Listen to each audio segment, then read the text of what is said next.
Good morning, all of you. How are you? I hope you all will be fine. This is Avinash Manikpuri and welcome to my YouTube classes. And now, आज का जो हमारा discussion होगा बेटा वो होगा part second chapter number 1 का, जिसमें हम आज देखेंगे the making of nationalism in Europe. ठीक है, इसका मतलब होता है, देखिए नेशनलिज्म का मतलब आप सबसे पहले समझिए कि नेशनलिज्म का मतलब होता है राष्ट्रवाद। ठीक है, और इसका मतलब भी मैंने आपको बताया था कि राष्ट्रवाद का मतलब क्या होता है। राष्ट्रवाद का मतलब एक ऐसा राष्ट्र जहाँ के लोग अपने राजा को चुने। ठीक है, ऐसा राज्य नहीं जहाँ पर मोनार्की चली आ रही है, यानी राजा का बेटा राजा ही हो। तो मैं बताते जा रहा हूँ कि आपका जो सिलेबस है बहुत लेंदी है। ठीक है, शॉर्ट में समझाने की कोशिश करूँगा। मैं हेडिंग्स पढ़ूंगा, हेडिंग्स के साथ मैं उसके अंदर की डिटेलिंग आपको बताऊँगा कि एक्चुअल उसमें लिखा क्या हुआ है। वेरी फर्स्ट यहाँ पर आप देखेंगे some important dates. 1797 Napoleon invaded Italy, Napoleonic wars began, कि नेपोलियन ने इटली पर जब आक्रमण किया था 1797। ठीक है, तो यहाँ से नेपोलियन क्या बोलते हैं, नेपोलियन का जो युद्ध था यहाँ से स्टार्ट हुआ था। नाउ द नेक्स्ट 1814 एंड 1815, फिर यहाँ पर हुआ फॉल ऑफ नेपोलियन, कि नेपोलियन का पतन हुआ था। द वियना पीस सेटलमेंट, यानी शांति की संधि हुई थी। 1821 Greek struggle for independence begin, कि ग्रीक को हम यूनान बोलते हैं, कि उन्होंने स्वतंत्रता के लिए संघर्ष करना स्टार्ट किया। Now the 1848 revolution in Europe, की यूरोप के अंदर रिवॉल्यूशन आया, डिफरेंट टाइप के रिवॉल्यूशन आए, कि औद्योगिक मजदूरों ने क्रांति की, किसानों ने क्रांति की, मध्यम वर्ग जो लोग थे उन्होंने क्रांति की, संविधान को चेंज करने की कोशिश की गई यहाँ पर। नाउ द नेक्स्ट है 1859 1870, यहाँ पर है यूनिफिकेशन ऑफ इटली, यानी इटली का एकीकरण। Now the 1866 and 1871 unification of Germany, Germany का एकीकरण। नाउ द नेक्स्ट 1905, यहाँ पर है Slav nationalism gathered force in the Habsburg and Ottoman empire. Ottoman empire कहने का मतलब यहाँ की ऑटोमन साम्राज्य में इस्लाम और राष्ट्रवाद मजबूत होता है, ये मजबूतीकरण के लिए था। ठीक है, 1905।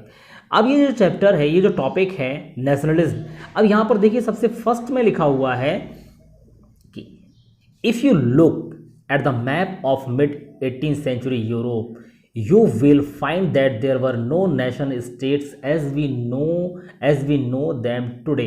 कि यदि हम बात करते हैं, ठीक है, मिड 18th सेंचुरी के मैप की, कि मिड 18th सेंचुरी में जब हम मैप देखते हैं, ठीक है, तो उस समय आपको ऐसे राष्ट्र या राज्य नहीं मिलेंगे जैसे कि आज हैं। लाइक अब यहाँ पर कुछ नाम दिया है कि जर्मनी, इटली, स्विट्जरलैंड। ठीक है, ये जो राज्य हैं ये बहुत सारे किंगडम्स में डिवाइड थे। जैसे डचों का राज्य था, यहाँ पर कैंटन्स थे, ये रूलर्स थे जो ऑटोनोमस टेरिटरीज चलाते थे, यानी खुद का राज्य होता था इनका। ठीक है, now the next eastern and central Europe were under autocratic monarchy with in the territory of which lived diverse people. ठीक है, अब इसके बाद भी देखें तो पूर्वी और मध्य यूरोप, ऑटोक्रेटिक का मतलब मैंने बताया था आपसे कि निरंकुश होता है, जिसके ऊपर किसी भी प्रकार का कोई भी रिस्ट्रिक्शन नहीं होता, अपना मनमानापन करता है जो राजा, उसको हम ऑटोक्रेटिक बोलते हैं। ठीक है, चलिए, तो ये ऑटोक्रेटिक मोनार्की, ठीक है, मोनार्सीज क्या था कि एक ऐसा राजा जिसके ऊपर किसी भी प्रकार का रोक टोक नहीं था, वो मनमानापन करता था। ठीक है, तो उन लोगों का राज था। और डाइवर्स पीपल, यानी अलग अलग तरह के लोग रहते थे। अलग अलग कहने का मतलब यहाँ पर ये लिखा है, ठीक है, इसमें जब आप देखेंगे यहाँ पर तो आपको ये पढ़ने को मिलेगा, अलग अलग कहने का मतलब कि डिफरेंट टाइप की लैंग्वेज की बात करते थे, डिफरेंट लैंग्वेज बोलते थे, अलग अलग इनका रिलीजन, अलग अलग कल्चर होता था, अलग अलग भाषाओं को बोलने वाले ये लोग होते थे। ठीक है, तो ये अलग अलग भाषाओं के साथ विभिन्न जाति समूह के सदस्य थे। उदाहरण के तौर पर यहाँ पर आपको लिखा दिख रहा होगा कि यहाँ लिखा है कि ruled Austria Hungary for example was a patchwork of many different region and peoples, की जो ऑस्ट्रिया हंगरी था वो डिफरेंट टाइप के लोगों से मिलकर बना हुआ था, अलग अलग जन समूहों को जोड़कर बना था। अब इसमें कुछ एग्जांपल्स हैं, ये लिखा है कि अल्पाइन रीजन्स द टायरल, के अल्पाइन रीजन के जो एल्पस के जो टिराल थे, ऑस्ट्रिया और सुडेनलैंड जैसे इलाके जो थे। ठीक है, और साथ साथ यहाँ पर बोहेमिया एक वर्ड यूज़ किया कि बोहेमिया भी इनमें शामिल थी, ये लोगों की प्रजातियाँ थी अलग अलग। ठीक है, अब देखिए आगे जब हम बढ़ते हैं तो आगे यहाँ पर लिखा है बोहेमिया के साथ साथ कि वेयर द एरिस्टोक्रेसी, एरिस्टोक्रेसी का मतलब आप समझ लें कि एरिस्टोक्रेसी को कुलीन वर्ग बोलते हैं, ऐसे समुदाय या ऐसे वर्ग जो पैसे के मामले में, ज़मीन जायदाद के मामले में बड़े आदमी कहलाते थे, तो एरिस्टोक्रेसी उनको बोलते हैं। वाज प्रोमिनेंटली जर्मन स्पीकिंग, और ये जर्मन बोलने वाले लोग थे। It also include the Italian speaking province of Lombardy and Venetia. ठीक है, और साथ में इटालियन बोलने वाले जो लोग थे, यानी कहने का मतलब यहाँ पर सिर्फ आपको ये बताने की कोशिश की कि अलग अलग भाषाओं को बोलने वाले लोग थे, अलग अलग प्रजाति के लोग थे। जैसे वो एकीकरण नहीं था, जैसे आज हम भारत में रहने वाले जो लोग हैं इनको हम एक साथ इंडियंस बोलते हैं, भारतीय बोलते हैं। हम हिंदू मुस्लिम सिख ईसाई में बटे हुए ज़रूर हैं, लेकिन हमारी जो आइडेंटिटी है वो इंडियंस है।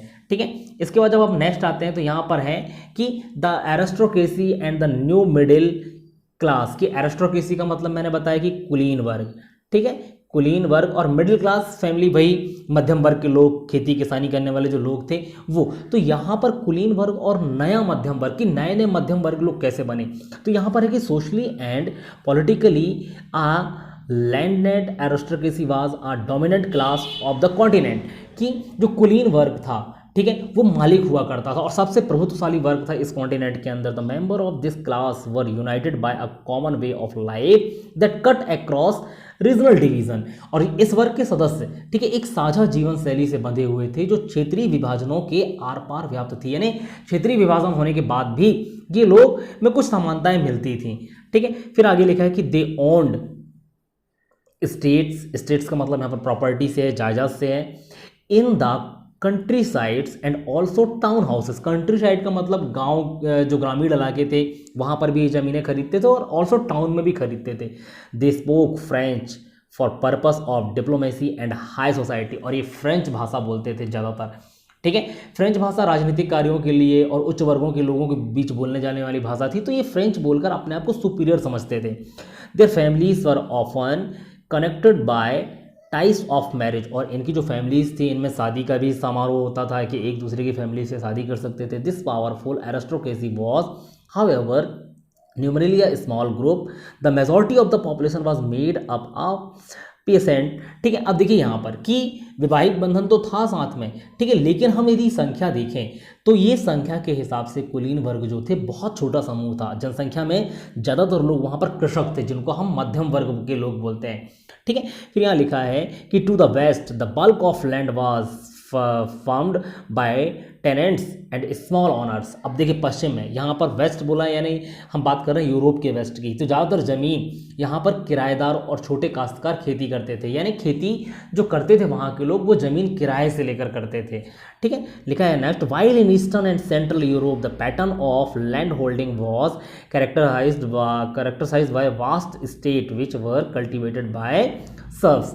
ठीक है, अब देखिए यहाँ पर कि सर्व्स का मतलब यहाँ पर जमीन जो है, सर्व्स का मतलब होता है भूदास, यानी जमीन में गुलामी करने वाले लोग। तो ये पूर्वी और मध्य यूरोप में, ठीक है, ये जो जमीनें थी, ठीक है, जागीरों में बटी हुई थी जिनको गुलामों को खेती करने के लिए दिया जाता था। फिर यहाँ पर हम नेक्स्ट आते हैं कि in western part of Central Europe, the growth of industrial production and trade meant the growth of towns and the emergence of commercial class whose existence was based on production for the market। जब हम आगे की तरफ बढ़ते हैं तो यहाँ पर बात किया कि बाजार के लिए, कि बाजार जो था उस समय उत्पादन पर टिका था। ठीक है, उत्पादन पर टिका था मतलब बाजार कब चलेंगे। देखिए सबसे पहली चीज़ तो यहाँ पर पश्चिम और मध्य यूरोप की बात की, यहाँ पर western part and central Europe की औद्योगिक उत्पादन और व्यापार में वृद्धि से शहरों का विकास और वाणिज्यिक वर्गों का उदय हुआ। यानी यदि इंडस्ट्रियल डेवलपमेंट हुआ है तो प्रोडक्शन की वजह से होगी, प्रोडक्शन बढ़ेगा तभी मार्केट के अंदर इनकी वैल्यूज़ बढ़ेगी।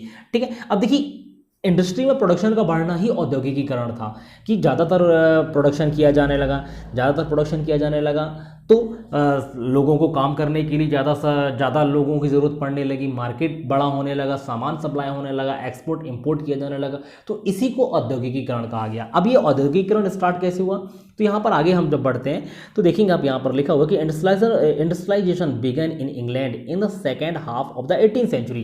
कि इंग्लैंड में औद्योगिकीकरण जो था वो 18th सेंचुरी के सेकेंड पार्ट में आरंभ हुआ, यानी 18th सेंचुरी की यदि मैं बात करूँ तो 1750 के बाद की बात है। ठीक है, but in France and part of German states is occurred only during the 19th century. लेकिन जर्मन और फ्रांस के कुछ पार्ट में ये 19th सेंचुरी में स्टार्ट हुआ।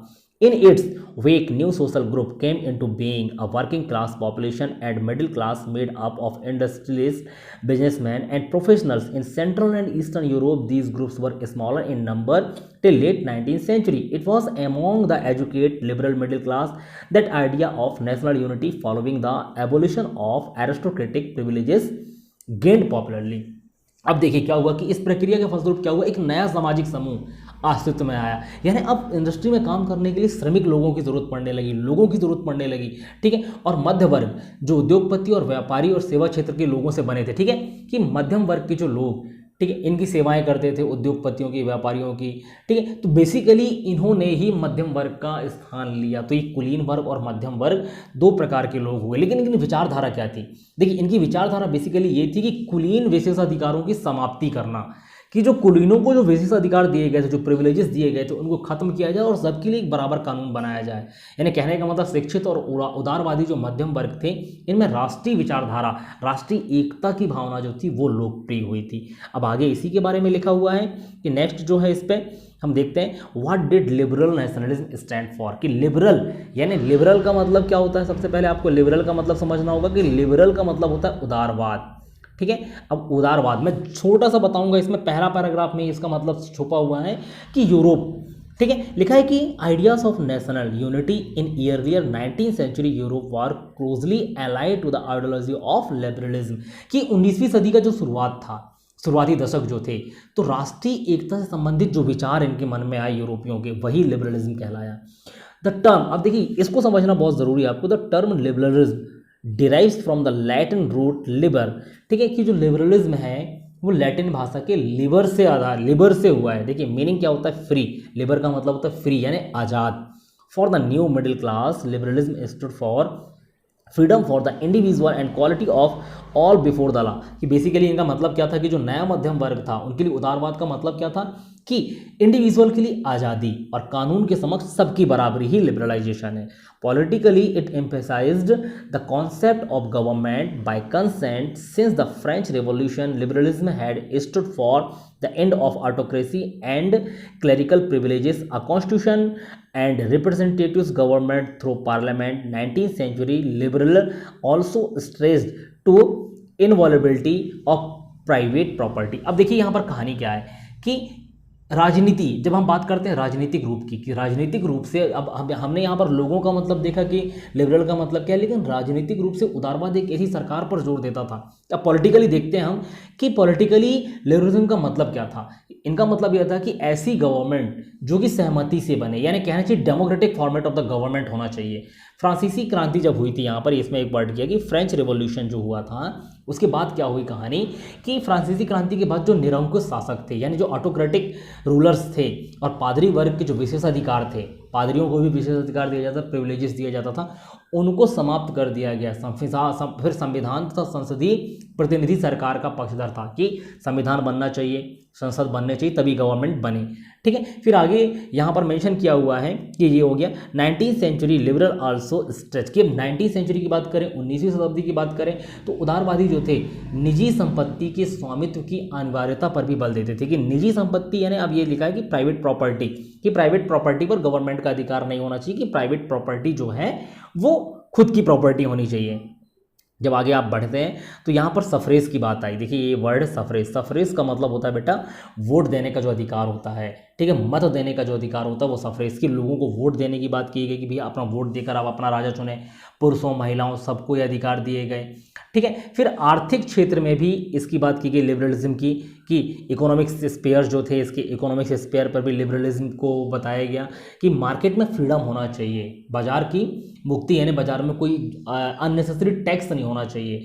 फिर आगे जब हम बढ़ते हैं तो इसमें आप लिखा होगा एक वर्ड कि नेपोलियन का नाम आया यहाँ पर, कि नेपोलियन ने भी एक वर्ड क्रिएट किया था कि उन्होंने 39 स्टेट्स को, यहाँ पर आप देखेंगे 39 जो स्टेट्स थे उनको मिलाकर, ठीक है, इन्होंने क्या किया कि छोटे छोटे जो प्रदेश थे 39 राज्यों को एक महासंघ बनाया, ठीक है।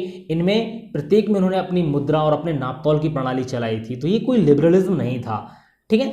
फिर 1833 के बाद की कहानी यहाँ पर कि 1833 के बाद जो था वो सीमा शुल्क भी देना पड़ता था लोगों को। तो धीरे धीरे करके लिबरलिज्म जो था, उदारवादी की जो नीति थी, कि यहाँ पर यूरोप में लाने की बात की गई। फिर आता है अ न्यू कंजर्वेटिज्म आफ्टर 1815। अब कंजर्वेटिज्म देखिए छोटे छोटे वर्ड्स हैं यहाँ पर।